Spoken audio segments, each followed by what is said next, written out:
Hello दोस्तों, online classes में आप सभी का स्वागत है। दोस्तों, आज का हमारा टॉपिक है प्रजामंडल आंदोलन, जो रीट सेकंड ग्रेड और राजस्थान की अन्य भर्ती प्रतियोगी परीक्षाओं के लिए यह टॉपिक बहुत महत्वपूर्ण है। हर एग्ज़ाम में इस टॉपिक में से कम 2 या 3 क्वेश्चन का आना तय है।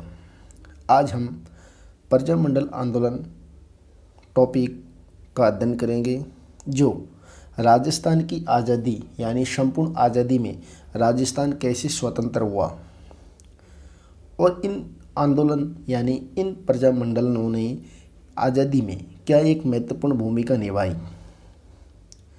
सबसे पहले सन 1927 में अखिल भारतीय देशी राज्य लोक परिषद का गठन मुंबई में किया गया था। कहाँ पे? मुंबई में किया गया था। अखिल भारतीय देशी राज्य लोक परिषद का गठन मुंबई में किया गया था सन 1927 में, जिसके अध्यक्ष रामचंद्र और उपाध्यक्ष यानी इसके विजय सिंह पटेल को बनाया गया था।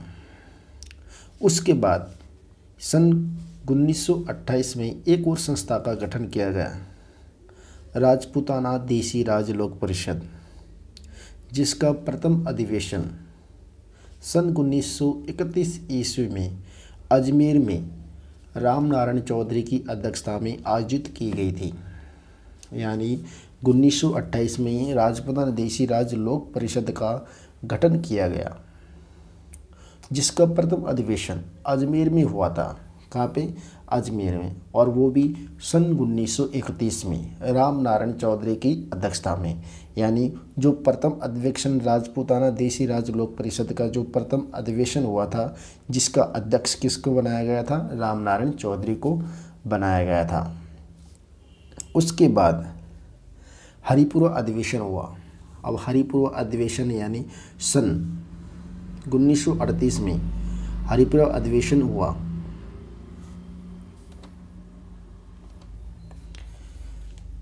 जिसमें इस अधिवेशन की अध्यक्षता सुभाष चंद्र बोस के द्वारा किए गए थे। किसके द्वारा? सुभाष चंद्र बोस के द्वारा इस हरिपुरा अधिवेशन की अध्यक्षता की गई थी। और इस हरिपुरा अधिवेशन में एक प्रस्ताव पारित किया गया था, और वो प्रस्ताव देशी रियासतें भारत का अभिन्न हिस्सा है। यानी जो देशी रियासत है वो भारत का हिस्सा है। कौन से? हरिपुरा अधिवेशन में एक प्रस्ताव पारित किया गया था। उस प्रस्ताव में देशी रियासतों को भारत का अभिन्न हिस्सा बताया गया है, और देशी रियासतों में स्वतंत्र आंदोलन चलाने का निर्णय लिया गया था। उन देशी रियासतों में एक स्वतंत्र डिपेंडेंट आंदोलन को चलाने की फ्रीडम दी गई थी। उसमें एक बात यह और स्पष्ट की गई थी कि प्रत्येक देशी रियासत में स्वतंत्र सेनानियों के द्वारा एक प्रजामंडल यानी एक संस्था का गठन किया जाएगा, और उस संस्था या उस प्रजामंडल को कांग्रेस का समर्थन प्राप्त होगा। तो इसलिए प्रजामंडल का उद्देश्य सिर्फ यही था कि राज्य में देशी रियासतों में उत्तरदायी शासन की स्थापना करना, यानी एक स्वतंत्र राज्य की स्थापना करना, जो ना तो किसी के अधीन हो सके। इस प्रकार ये प्रजामंडल आंदोलन, हरिपुरा अधिवेशन, राजपूताना देशी रियासत राज्य लोक परिषद और अखिल भारतीय देशी राज्य लोक परिषद का गठन किया गया था। अब आता है हमारा जयपुर प्रजामंडल। सबसे पहले हम राजस्थान में जयपुर प्रजामंडल के बारे में अध्ययन करेंगे।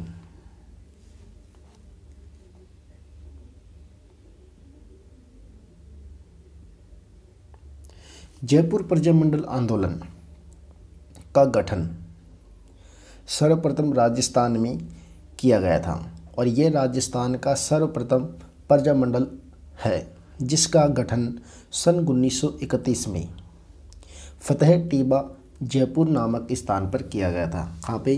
फतेह टीबा फतेह टीबा जयपुर नामक स्थान पर इसका गठन किया गया था सन 1931 में। और ये राजस्थान का सर्वप्रथम प्रजामंडल है जिसके अध्यक्ष कपूर चंद पाटनी को बनाया गया था। अब वो कपूर चंद पाटनी को एक इसका यानी जयपुर प्रजामंडल का संस्थापक भी बनाया गया था, क्योंकि ये 1929 ईस्वी में लाहौर अधिवेशन से प्रेरित होकर इसको संस्थापक का यानी अध्यक्ष बनाया गया था। जयपुर प्रजामंडल एक ऐसा प्रजामंडल है जिसका पुनर्गठन भी किया गया था और पुनर्गठन करने का श्रेय श्री जमनालाल बजाज को जाता है, जिसका पुनर्गठन सन 1927 में जमनालाल बजाज की अध्यक्षता में या चिरंजी लाल मिश्र और कपूर चंद पाटनी को अध्यक्ष बनाया गया था और इसको पुनर्गठन का श्रेय श्री जमनालाल बजाज को जाता है। जयपुर रियासत में जन जागरण का श्रेय अर्जुन लाल शेट्टी को जाता है। किसको जाता है? अर्जुन लाल शेट्टी को जयपुर में जन जागरण का श्रेय अर्जुन लाल शेट्टी को जाता है। अर्जुन लाल शेट्टी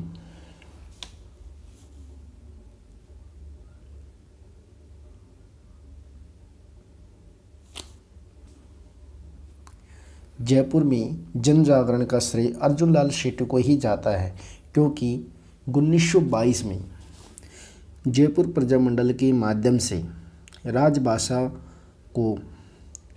हिंदी भाषा को राजभाषा बनाने का आंदोलन किया गया था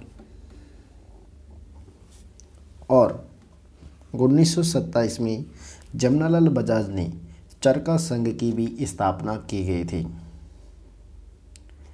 1931 में राजस्थान में सर्वप्रथम जयपुर प्रजामंडल की स्थापना की गई थी। कब की गई थी? 1931 में, जिसके अध्यक्ष कपूर चंद पाटनी को बनाया गया था। जमनालाल बजाज के द्वारा चरखा संघ की स्थापना जयपुर में की गई थी और सन 1922 में हिंदी भाषा को राजभाषा बनाने के लिए एक आंदोलन चलाया गया था। 9 मई 1938 को जयपुर प्रजामंडल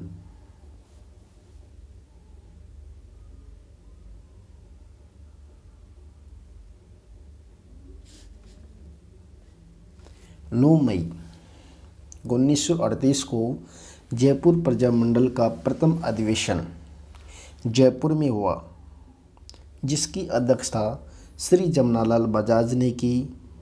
और इसी प्रथम अधिवेशन में एक प्रस्ताव कांग्रेस की हरिपुरा यानी सन 1938 में हरिपुरा अधिवेशन हुआ था। उसके बाद हीरलाल शास्त्री तथा जमनालाल बजाज की सहायता से 9 मई 1938 को जयपुर प्रजामंडल का प्रथम अधिवेशन जयपुर में किया गया था।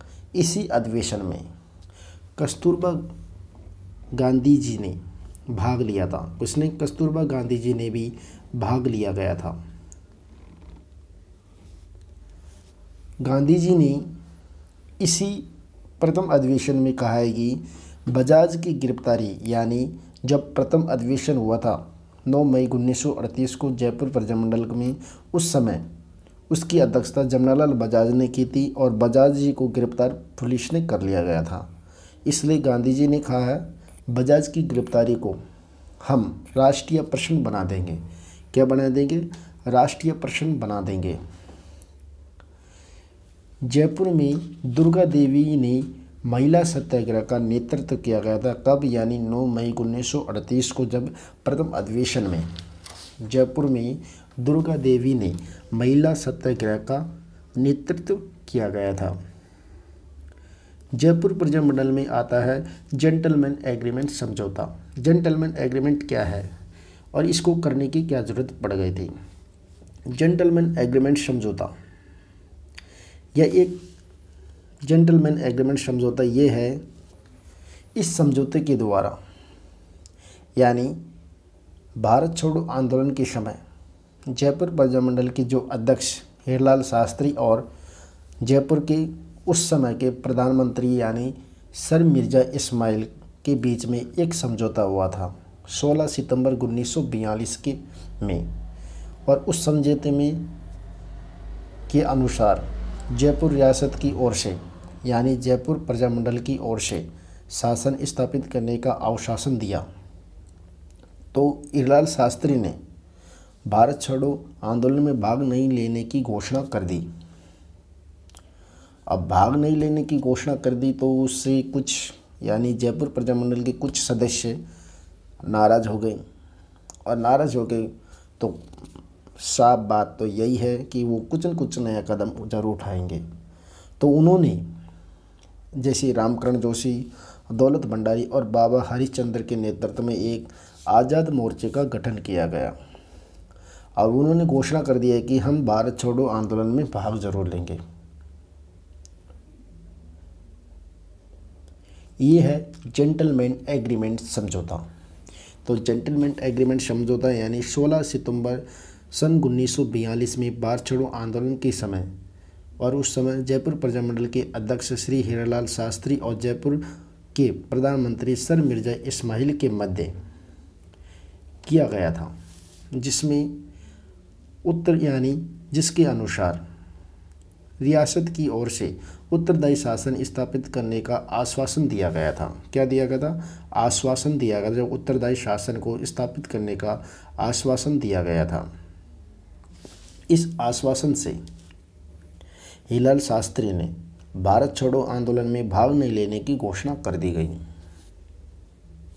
फिर इस निर्णय से जयपुर प्रजामंडल के कुछ सदस्यों ने रामकरण जोशी, दौलतमल भंडारी, बाबा हरिश्चंद्र के नेतृत्व में आज़ाद मोर्चे का गठन किया गया और भारत छोड़ो आंदोलन में भाग लिया गया। सन 1946 में देवशंकर तिवारी को जयपुर मंत्रिमंडल में प्रथम गैर सरकारी सदस्य देवशंकर तिवारी को जयपुर मंत्रिमंडल में प्रथम गैर सरकारी सदस्य के रूप में शामिल किया गया और उनके साथ ही दौलत भंडारी को भी उस जयपुर मंत्रिमंडल में शामिल किया गया था। सन 1945 में पंडित जवाहरलाल नेहरू के कहने पर आज़ाद मोर्चे का जयपुर प्रजामंडल में विलय कर लिया गया।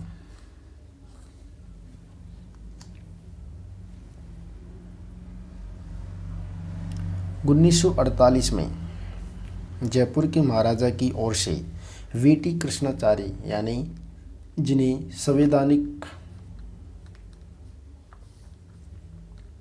सुधारों की घोषणा की, तो 1945 में पंडित जवाहरलाल नेहरू के कहने पर आज़ाद मोर्चे का विलय जयपुर प्रजामंडल में कर दिया गया था। 1948 में जयपुर के महाराजा की ओर से श्री वीटी कृष्णाचारी ने संवैधानिक सुधारों की घोषणा कर दी, जिसमें कानूनों के आधार पर ही घोषणा की जा सकती है, नियमों के आधार पर ही। 1948 में प्रजामंडल की भूमिका सुधार के लिए प्रतिवेदन प्रस्तुत किए गए। अब प्रतिवेदन क्या होता है? प्रतिवेदन वो होता है यानी अधिकार पत्र कहते हैं, जिन्हें इंग्लिश में मैग्ना कार्टा कहा जा सकता है। तो 1948 में यानी जो जयपुर प्रजामंडल के द्वारा एक भूमि सुधार के लिए एक प्रतिवेदन प्रस्तुत किया गया था, यानी एक रिपोर्ट प्रस्तुत की गई थी, जिस रिपोर्ट में भूमि सुधार के इतिहास में मैग्ना कार्टा यानी अधिकार पत्र का निर्माण किया गया था। और उस अधिकार पत्र के द्वारा जयपुर प्रजामंडल ने लोगों की, जनता के हितों की जानकारी ली और उनकी जो परेशानी या समस्याएं थी उनको आज़ादी दिलाने के लिए ये कदम जरूर उठाया गया था। किसानों को भूमि सुधार में कार्य दिया गया और 30 मार्च 1949 को जयपुर रियासत का विलय संयुक्त यानी वहद राजस्थान में कर लिया गया। किसमें? वहद राजस्थान में कर लिया गया था। इसलिए राजस्थान एकीकरण का यानी एकीकरण के समय राजस्थान में जो जयपुर का विलय 30 मार्च 1949 को किया गया था। कब किया गया? 1949 को किया गया था। 5 मार्च 1931 को मोतीलाल दिवस जयपुर प्रजामंडल में मनाया जाता है। 5 मार्च 1931 को जयपुर को में यानी जयपुर प्रजामंडल में मोतीलाल दिवस मनाया जाता है। तो इस प्रकार ये आज हमारी प्रथम क्लास थी। दोस्तों, आगे की क्लास देखने के लिए आप हमारे YouTube पर राज MD ऑनलाइन चैनल को सब्सक्राइब कीजिए और हमसे जुड़े रहिए। आगे की क्लास हम लेके आएंगे। आपको हमारा वीडियो अच्छा लगा तो आप शेयर कीजिए और सब्सक्राइब ज़रूर कीजिए। नमस्कार।